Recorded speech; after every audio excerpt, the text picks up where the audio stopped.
I wonder. I wonder where they're gonna get their count from. So they're Guardian Elemental is being pulled, and now is actually the only. He's soloing it. He's soloing it. Everybody else is staying back. Yeah, now he's going to spell reflect this electrifying shock. Now the rest of the team is going to come in, and look at the Guardian Elemental just taking huge ticks of damage from that electrifying shock spell reflect. I love the strategy. Massive. So for those who don't know, the electrifying shock is a dot, and it can be spell reflected by the prot wearer. So all 4 members were waiting in the very back to just wait for the first electrifying shock to go off. Then now presses spell reflect, it gets put back on him. It will end up doing like 30% of his health per application. So that's like free damage. As long as they're able to heal through the Shipbreaker Storm, which with all of these targets for Zalia's Way of the Crane, it shouldn't be any problem. This is such a good strategy by Method EU. That Guardian Elemental is 36 count as well. So, oh man, that's such a good strat. Yeah, that's like 4 regular sized enemies in this dungeon. Exactly. Which is pretty good rate given that it didn't take 4 times as long as a regular enemy to die there.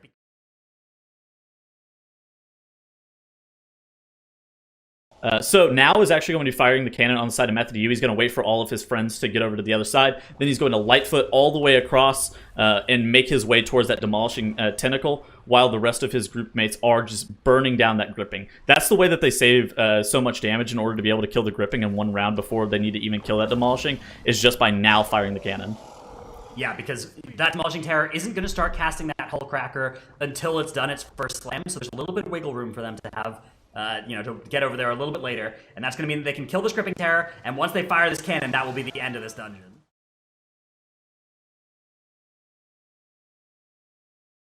So we saw a pretty nice skip coming out from Perplex here. They were using their Shadow Melts to de-aggro all of the mobs they were pulling as they were running up, and then they used their Shroud to skip even more mobs. And now we're gonna see the setup for the cannon area. You see the mobs are being pulled, they're being CC'd, and once they are ready with the cannons, they're gonna pull everything together and try to AoE them down with the 5 shots that they have. Let's see how big of a pull they're doing here.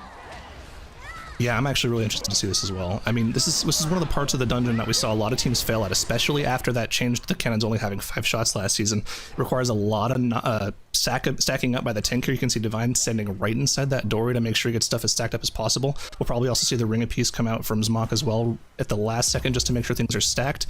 But so far so good. There's the Ring of Peace, got the second cannon shot hitting just about everything, and this is about as textbook as it gets right now. Yeah, that was a beautiful Ring of Peace coming out to also just prevent the mobs from running any further, so the cannon shot actually hits all of them. Now, I think they used all 5 shots, so they have to finish off the rest of the HP from these mobs like that, but they hit almost all of them with all shots, so very well executed by Perplex here, as they're going to be moving on, and they still have 2 cannons left, and we will see what big of a pull they do with those cannons. They're already on 68%, 69%, 71% of trash now, and 0 deaths, so very clean run by them so far. Yeah, I mean, they just got rid of 40% of the trash with those 5 cannon shots, and they only really had 2 or 3 mobs to clean up afterwards. And I think with the limited cannon shots, that's about as good as it gets. I don't think I've ever seen a team after the change to the cannons make it that, actually kill all of the mobs that they pulled with those 5 cannon shots. And now they have to do it once again, and you can see how dangerous this is. They're pulling so many mobs. Divine has to do a lot of kiting here to make sure things are perfectly stacked up. He's line of sighting around the corner as well just to make sure they get stacked up. And once again, they're doing a fantastic job. It looks like just about everything is dying, and if I'm not mistaken, they still have 2 cannon shots left to deal with everything. Wow, that was perfect. Yeah, it looks so easy when a team like this pulls it off, right?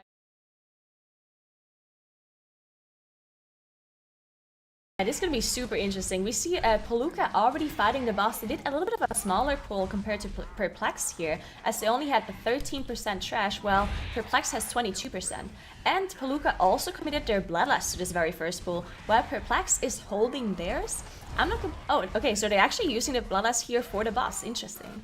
Yeah, they held it until after that first charge from Sky Captain Crag, and then they were able to just start going. They probably should only get 1 more of these charges, which will do a lot of single target damage to 1 person. You saw Ashine getting chunked down to 60% health there, and then they aren't going to have to deal with pretty much anything else now. They'll spread out around the boss for those shots, and their healer will go far to bait the pulls, and it's just a single target boss where individual single players will be taking some burst damage.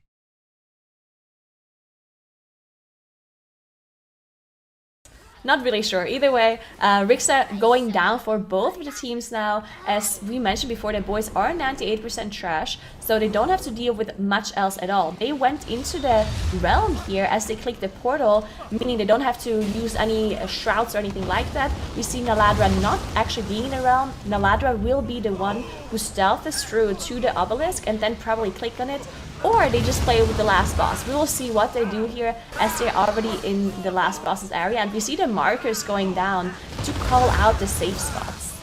Yeah, and of course, this is going to be the first example that we've seen of this extra sort of ability that the Awakened Realm gives you. Whenever somebody tags a boss, everyone that's inside the Awakened Realm instantly gets pulled out now. So that's what they did. Like you mentioned, Naladra went and stealthed up. Everyone else stayed inside the Awakened Realm, so they didn't have to worry about stealthing past a bunch of trash, which can sometimes go wrong pretty easily. And also what that benefits them is they don't have to be Night Elf for Shadow Mode. They can go for something extra like maybe the Dwarf passive, the Dwarf racial, so they can remove Necrotic on the side of Rad. So just a little bit of extra team mechanics coming out. Of course, once again, we're seeing this kind of trend where teams are focusing down the Fear Mob as well as early as possible, so they don't have to worry about that.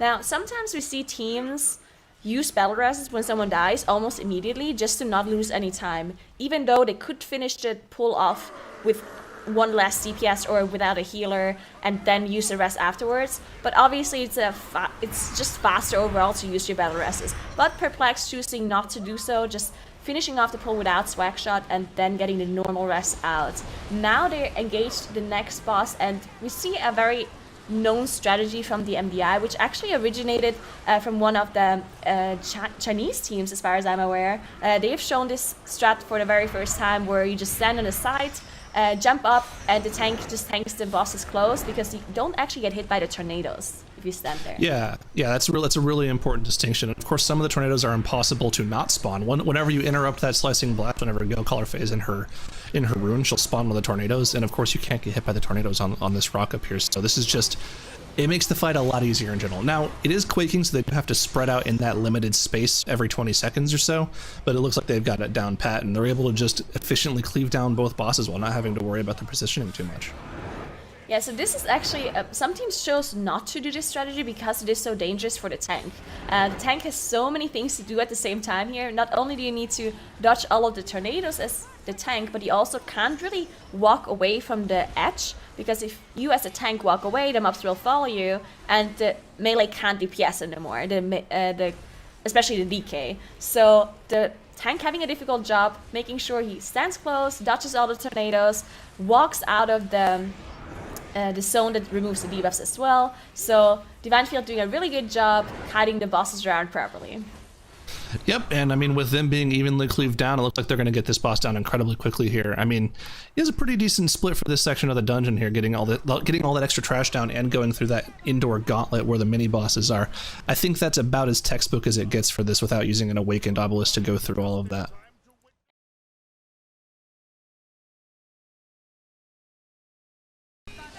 Yeah, you also want to make sure that you stack nice and under them so that you bait the rocket barrages onto the mobs, because the mobs don't only take damage from the hammers, they also take damage from that rocket barrage. So getting the whole group under there, making sure you don't interrupt the rocket barrage, that can really get you through that pull in seconds, as we saw from both teams. And they're into the first boss fight. Yep, similar strategy from both teams here. Make sure No Mercy gets targeted onto this first hammer so it can take a little bit of damage. Every single one of those hammer smashes will do a little bit of damage to No Mercy as well, so you can get it down a little more quickly. And yeah, they're bursting down No Mercy quickly. It looks like he's doing about 20% of the mob's health every single time, which is an awful lot, if I have to say so. Already done with No Mercy and onto the Platinum Pummeler, I think before it even got rid of all of its debuff stacks. Yeah, they're attacking that thing. I think you're right, with the stack of platinum plating on it. Yeah, that thing is getting absolutely shredded. Method EU is getting through this pretty quickly, I have to say. And Mira's really ate his Wheaties today. Look at his damage numbers. That is insane. Jeez, he's just better at getting procs than Gingy is, I guess. Yeah, I think his barb shot's working a little better.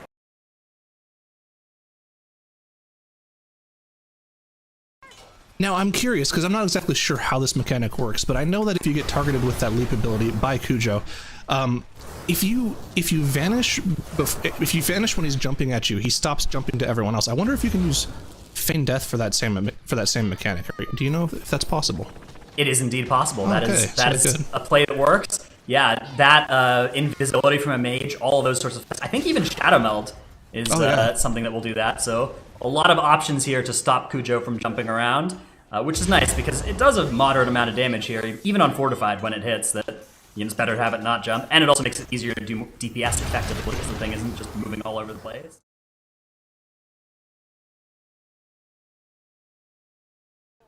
Yeah, and I mean, that could cost them here. These teams are so close together. If Perplex doesn't perfectly get this final pull down, they're going to have some issues. So, and they also have very little room to maneuver too, because they already have their 100% trash count. They're not going to want to deal with those mobs in the center of the room that we saw a lot last year. So keep an eye on their positioning here. This is going to be really dangerous for them. Here we see Palooka is already popping that Blala's dealing with those 3 mobs at the same time. You see Click going down actually. This is really bad for them as they don't actually have a battle rest class. So they need to use the engineering rest, which just takes longer than a battle rest from another. As Sinky also goes down, this might be a disaster for them. Oh man. Yeah, that's all she wrote for that pull. Now, if the hunters can get out of combat and feign death, they can try to get off, but they also can't res afterwards, so there's not a whole lot going for them there. What is Zmog? Oh, what is this strategy from Team Perplexed? He is just kiting the 4 awakened mobs so that they don't ever have to deal with them, and the rest of the group is just dealing with Harlan Sweet. I love this. This is actually insane. I mean, they don't need to kill these. You don't have to actually kill the awakened mobs for the dungeon to finish. They already have their 100% trash count. So if they kill the boss without Zmog there, they're totally fine.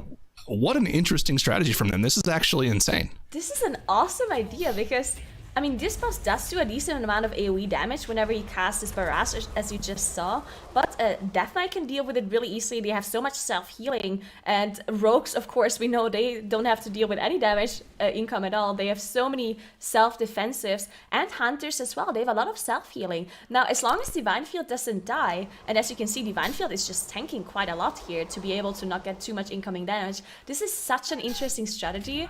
And Smok... I mean, it's obviously very difficult for Smok to do the kiting, right? Because he needs to not be in range of the spider, else he's gonna get one of those huge damaging casts go through. And he also needs to constantly dispel the fear off of him, of course, to not get the CC in. And I want to bring back the point we were making earlier, that Divine Field is running purely offensive traits right now. Rank 3 Twilight Dev and a Gushing Wounds. He doesn't have anything that's increasing his survivability. So when Harlan Sweet hits that 30% mark and gains 100% attack speed, Divine Field is going to drop quickly. Of course, he does have his defensive cooldowns available, so he should be totally fine, because also the boss takes double damage. But at the same time, this is a awesome strategy. I'm glad we get to see this and play it. Smok is just out here running in circles, you know, just chilling. He's vibing hard out here.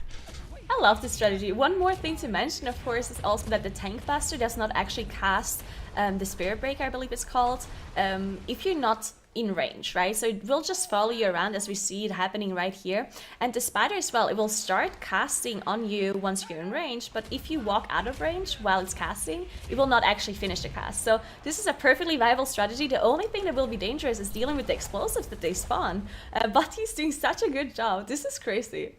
I mean, there it is. Perfect execution. Interesting strategy from Team Perplexed. I don't think we've seen anything that interesting from a team in a long time. These guys are really pulling out the stops.